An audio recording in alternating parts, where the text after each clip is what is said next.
Oke, kali ini kita akan membahas terkait dengan MERN stack ya, yaitu MongoDB, Express, React dan juga Node.js.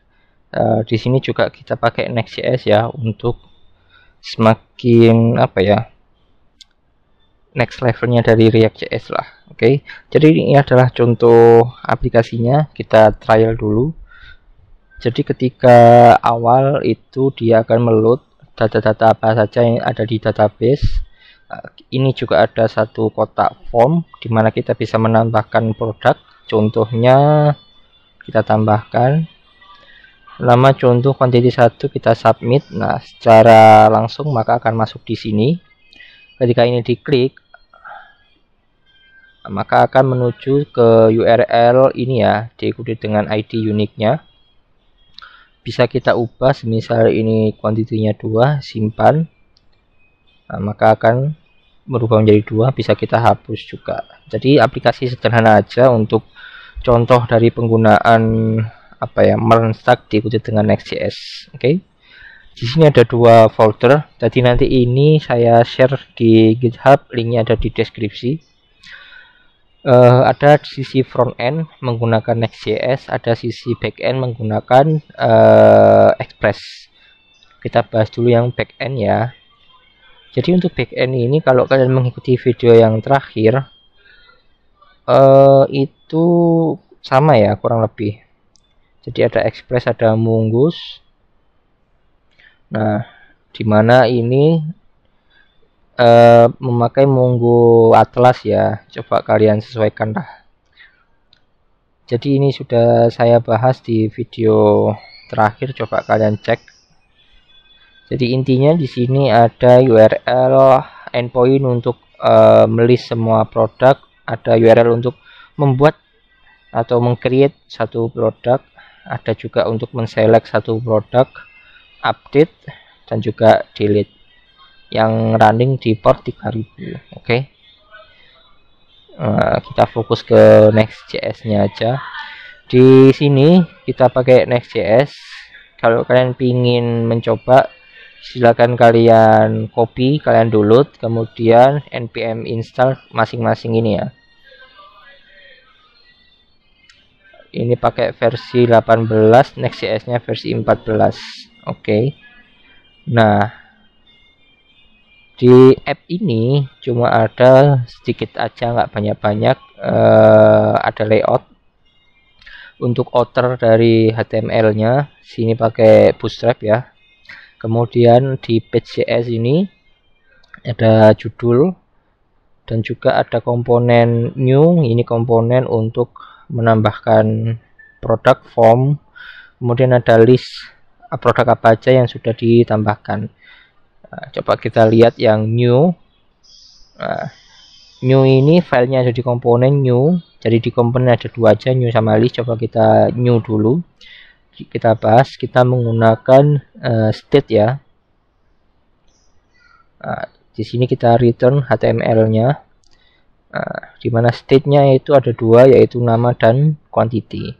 Oke, jadi ketika value-nya berubah, maka akan men-set dari variabel nama dan quantity-nya.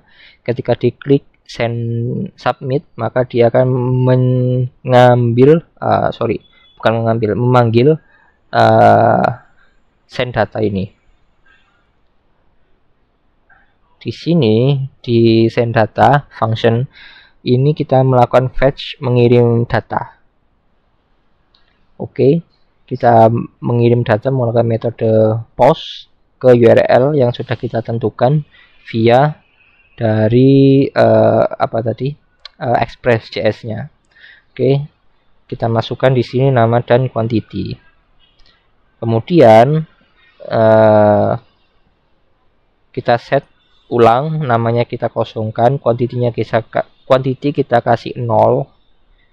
Nah, kemudian kita reload. Ini manual aja ya, karena kalau ada metode lain menggunakan Redux, ada menggunakan yang lain tapi agak ribet. Simpelnya kayak gini aja. Jadi kita panggil, kita klik ya suatu button untuk mereload list yang di sini. Nah, button ini di mana? Button ini ada di list ya. Oke. Jadi di list ini kita declare use client. Kita juga menggunakan use state dan use effect. Saya jelaskan satu-satu biar gak bingung. Kita coba bahas di ininya dulu ya. Jadi di HTML-nya ini ada satu button di mana dia akan ketika diklik akan memanggil fetch data, function fetch data. Fetch data ini fungsinya mengambil data dengan metode get, kemudian data tersebut akan dimasukkan ke variabel data. Di variabel data ini yang akan kita cetak ke sini, paham ya? Jadi data di fetch, diambil, dimasukkan di sini sehingga di print aja ada 3 ini ya. Dimana di dalamnya ada item dan juga ada quantity. Diikuti juga dengan href untuk menuju produk detailnya ya. Simple sebenarnya. Oke, nah kenapa kita menggunakan ini? Fungsinya untuk menginisiasi sebenarnya ya, agar ketika pertama kali visit itu langsung muncul ininya. Nah, kita singgung tadi di sini ada dokumen button reload list. Butonnya ada di sini ya. Ini di hidden aja denan. Nah, ketika button itu diklik maka akan reload yang ada di sini ya. Yang ada di listnya. Jadi ketika sudah mengirim data yang baru dikirim, nah nanti akan diambil kemudian dicetak di kanvas ini. Oke.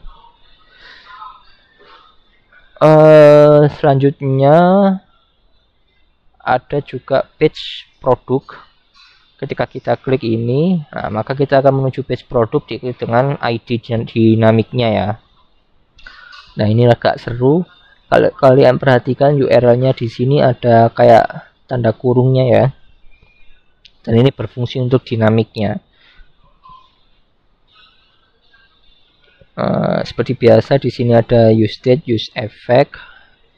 Saya jelaskan dari HTML-nya dulu. HTML-nya kurang lebih sama ya seperti form itu tadi. Dimana ini ada nama, ada quantity, ada tombol simpan, tombol hapus.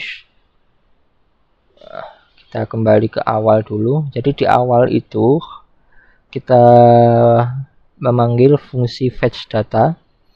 Nah, fetch data ini fungsinya untuk mengambil data terkait ya. Kalau kalian perhatikan ini diikuti dengan ID.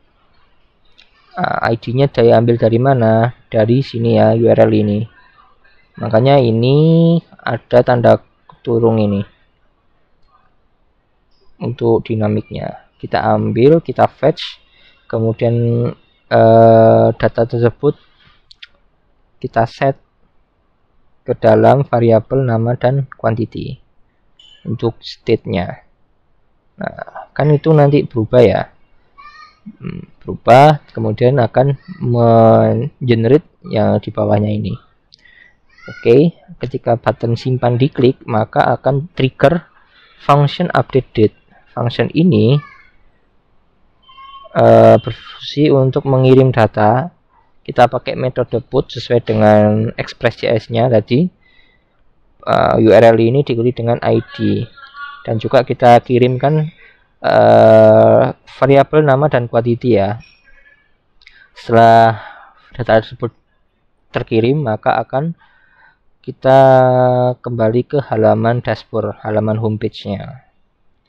Begitu juga dengan tombol delete. Nah, tombol delete ini kita akan fetch data, metodenya delete, URL diikuti dengan ID tadi dinamik. Setelah data berhasil dihapus maka akan kembali ke halaman homepage-nya. Jadi itu aja ya teman-teman, cukup simple, mudah untuk dipelajari. Silahkan kalian clone project ini di GitHub, linknya ada di deskripsi. Ke depan nanti kita akan menggunakan Docker ya. Kita akan mengkompusnya semua, Docker Compose, agar kita bisa taruh ke dalam sebuah server untuk deployment. Nanti juga akan kita setup pointing domain HTTPS juga di situ dari versi lengkapnya. Oke, melanjutkan dari video ini. Terima kasih sudah menonton. Jangan lupa dilihat video berikutnya.